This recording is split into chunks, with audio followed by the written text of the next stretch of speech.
Hello friends, नमस्कार। आज हम बात करेंगे भारत की जनगणना की, जिसे हम जनगणना या जनसंख्या जनगणना कहते हैं।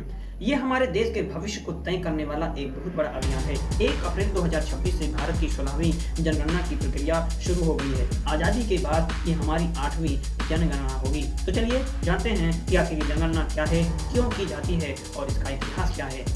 तो सबसे पहले हम समझेंगे जनगणना क्या है, ठीक है।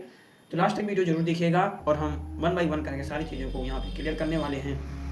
जनगणना का मतलब है देश में रहने वाले हर व्यक्ति की गिनती, लेकिन ये सिर्फ गिनती नहीं है। इसमें लोगों के लिंग, आयु, व्यवसाय, शिक्षा, धर्म, भाषा, जाति, आर्थिक स्थिति आदि की जानकारी इकट्ठा की जाती है। जनगणना से सरकार को ये पता चलता है कि देश में कितने लोग हैं, वे कहाँ रहते हैं, वे उनकी समस्याएं क्या हैं, उन्हें किन सुविधाओं की जरूरत है। इसी जानकारी के आधार पर सरकार योजनाएं बनाती हैं, जैसे स्कूल, अस्पताल, सड़कें, बिजली, पानी, रोजगार के कार्यक्रम आदि। महत्व ये देश का एक सामाजिक, आर्थिक और जनसंख्या की दर्पण होती है। अब हम समझेंगे दूसरे टॉपिक हमारा था जनगणना का इतिहास, जिसमें से हम प्राचीन काल से लेकर के आधुनिक काल तक पूरा समझेंगे। तो प्राचीन भारत की बात किया जाए तो कौटिल्य के अर्थशास्त्र में जनसंख्या संबंधी आंकड़े जुटाने का उल्लेख मिलता है। मुगल काल में बात करें तो अकबर के शासन में आईने अकबरी के अंतर्गत भू राजस्व और जनसंख्या का विवरण रखा गया। ब्रिटिश काल की बात किया जाए तो आधुनिक जनगणना की शुरुआत यहीं से शुरू होती है। 1800 के दशक में हुई थी। 1872 में पहली व्यापक जनगणना भारत में कराई गई थी। हालांकि ये असमान थी, अर्थात इसमें कोई समानता नहीं दिखा, ठीक है। और 1881 से हर 10 साल पर नियमित जनगणना शुरू हुई और 1824 और 1827-28 में भी कुछ स्थानीय जनगणनाएं हुई। आज़ादी के बाद की समझें तो 1951 में पहली आज़ाद भारत की जनगणना हुई। तब से 2011 तक हर 10 साल पर जनगणना होती रही। 2021 की जनगणना कोविड-19 के कारण स्थगित कर दिया गया था। अब ये जनगणना 2026 और 27 में हो रही है। अब हम समझते हैं जनगणना के बदलते तरीके। पहले जनगणना केवल कागज, पेंसिल और दर दर जा करके घरों में पूछताछ करके होती थी। अब इसमें डिजिटलीकरण करके तकनीकी का उपयोग किया जा रहा है। मोबाइल ऐप हो, टैबलेट हो, जीपीएस, बायोमेट्रिक डेटा का इस्तेमाल होता है। पहली बार ऑनलाइन स्व प्रपत्र की सुविधा भी दी गई। लक्ष्य हमारा यही है कि जल्दी, सटीक और पारदर्शी आंकड़े इकट्ठा करना।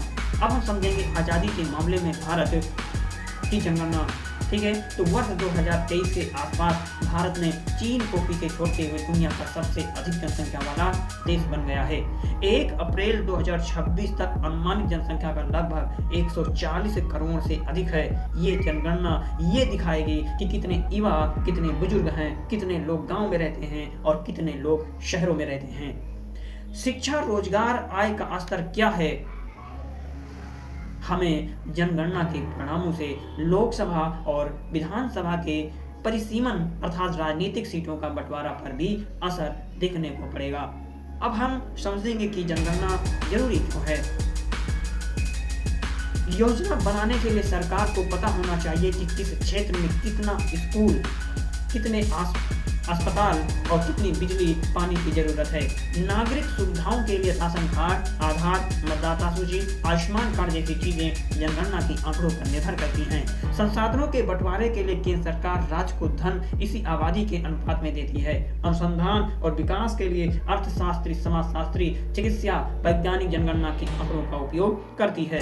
निष्कर्ष अगर हम यहाँ पे समझे इस पूरी जनगणना के होने से हमको क्या लाभ हो सकता है, तो दोस्तों जनगणना सिर्फ एक गिनती नहीं है, ये देश का भविष्य तय करने वाला सबसे बड़ा अभियान है। तो 2026 और 27 की जनगणना हमें बताएगी कि भारत अब कहां खड़ा है और हमें आगे किधर जाना है। अगर आपको ये जानकारी उपयोगी लगे तो वीडियो को लाइक, शेयर और चैनल को जरूर सब्सक्राइब कर लेना है। मिलते हैं नए वीडियो में, तब तक धन्यवाद।